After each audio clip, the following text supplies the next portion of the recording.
What happens when we die? Do we simply cease to be?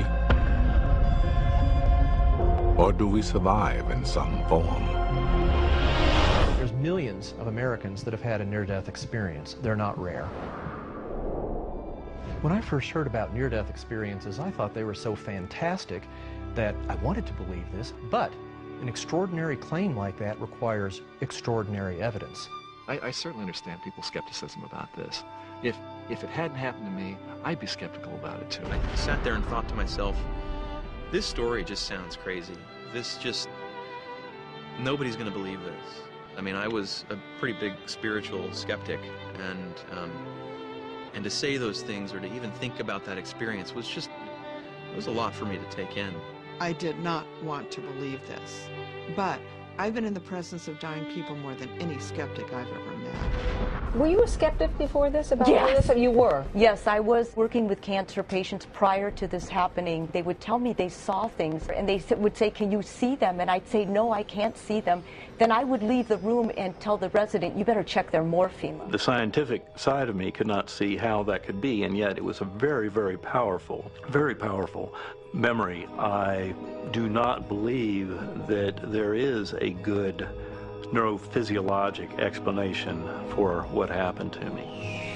Eben Alexander's experience was profound and life-altering, but it is by no means unique.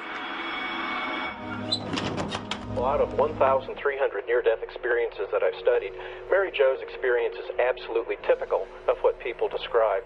I saw this light, and it was kind of off in the distance. And my husband was by my bed, and I saw that light. And then I remember kind of looking at him. So I was like, okay, so I see this light, but I'm not dreaming. And I was thinking, is that the tunnel that the cancer patients used to tell me about? It was so small. And then all of a sudden, it came larger, and I folded into it. And I was in it. It is by no means unique. If near-death experiences were culturally determined, then people that had never heard of near-death experiences would have a different experience.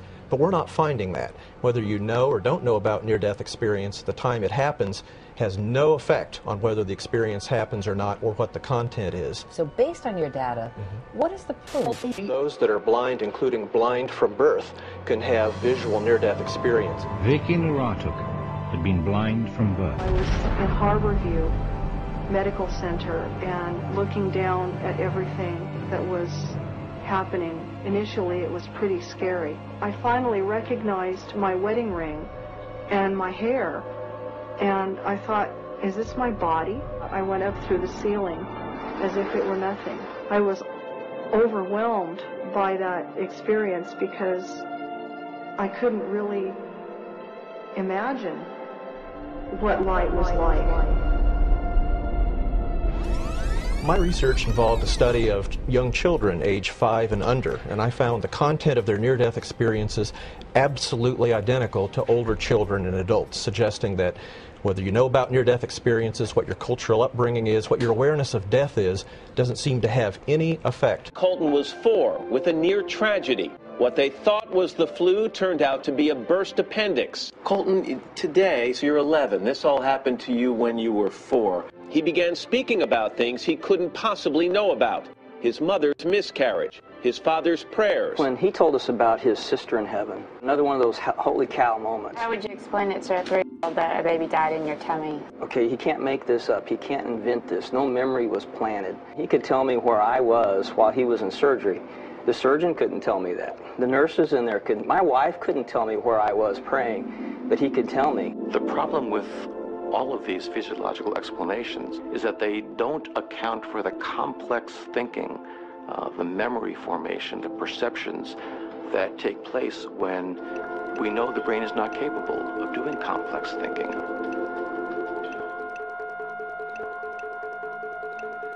The consistent features of a near-death experience are a sense of leaving the physical body, a sense of brilliant light, which seems to radiate warmth and unconditional love, a deity of some kind. Sometimes they identify that deity as God or Christ. An individual appears to me.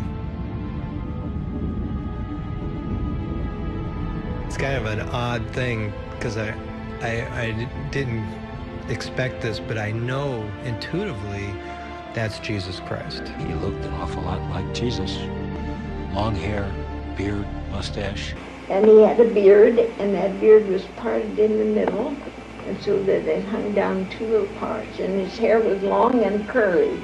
And just the most piercing and kind eyes. And I noticed his beautiful, beautiful eyes. Those beautiful eyes I'll never forget. He had beautiful blue eyes that were streaming blue. He's got these blue eyes that just like look right into me, and they know me.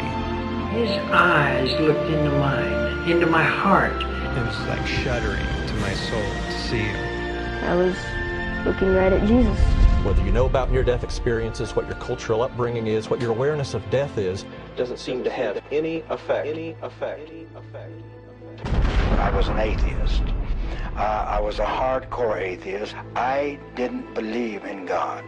I didn't believe in God. I thought anybody that believed in God was an idiot. Don't talk to me about God, and surely don't talk to me about a resurrection or a virgin birth or this type of thing, because I am in research science, PhDs in research science. I was a college professor. I was an arrogant son of a gun, to put it mildly. Yeah. Any of you that don't believe in God, you don't know what you don't know. Your God is you. You think you're God. And you got the puniest, most worthless God there is. Wow. Yourself, brother. And it's about time you got straightened out. Now, there are people that talk about a light. There are people that talk about floating above. There are people that talk about a feeling of warmth and love. I felt none of that. I felt untold terror. Believe me. Believe me, that is the most horrifying, terrifying experience that I've ever encountered. I kept saying to myself, this is crazy. I don't believe in this. It can't be happening. This doesn't happen. This can't be real, except that I knew that it was the realest thing I was experiencing. It's hyper-reality. I know it's hard to explain, but it was more real than this is real. And very long journey into an ever-increasing closeness and darkness. Wow. And then I'm getting like really scared. And I'm free falling into this hole. It's pitch black, the black you've never seen before. It was so dark that you close your eyes and put your hands over them. It was still darker than that. Immediately, I was moving through that smoke as if through a tunnel. It was a tunnel that everyone had to go to, and I came out of this tunnel. And after some period of time, coming out of the smoke and out of the darkness, it was so dark. But yet there was some form of sight because I could see the silhouettes of the people that was in there. As if a close-up lens on a camera was bringing their faces close to me, I could see their features. The sensation was looking down and seeing fire and smoke. I knew that this place was not a good place, that this probably was hell. I saw the flames burning underneath me. Were people screaming? Oh, yes. I began to hear the voices of a multitude of people screaming and groaning and crying. It was just horrible. The screams that I heard, you know what I'm saying, just the cries, people were screaming and crying and just yelling. They wanted to get out of there. They were being tormented. Terribly tormented. I was in a place of total torment, screaming out in agony, in total terror. It was as if there was like a sulfuric type acid burn. Sulfur, like an electric welder. And the stench was terrible. Then I began to smell the stench. Oh my, the smell is terrible. It's burning flesh, and yet it isn't burning. They were burning, but they weren't burning up. They weren't being consumed. Just bring me some water, something to quench this flame. Their tongues were hanging out, and some of their eyes looked like they were bubbling out of their head. They were just reaching up. They wanted some help. They wanted out of there, but in the way out of hell. And there was a mutual feeling, a mutual understanding of everyone, the thousands and millions of people that were there with me, that we did not want anyone to go where we were. And a number of them began to call my name and said, Ronnie, don't come to this place. There's no way out. There's no escape. If you come here, there's no way out. Because time does not exist in eternity. Time does not exist at all. And so you know you are there forever. In hell. I mean, it mutes me. It's so bad.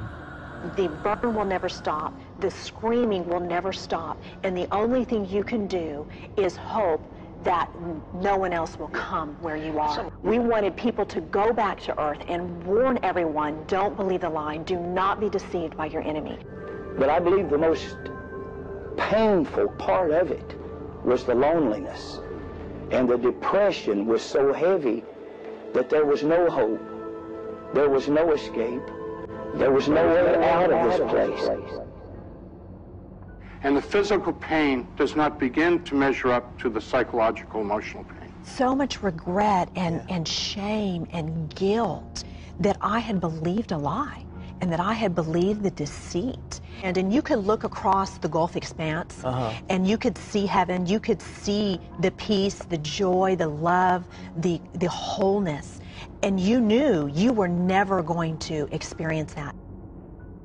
And here I am in this state of agony, indescribable agony. And the only thing that mattered was that I never surrendered to the lordship of Jesus Christ. Jesus Christ.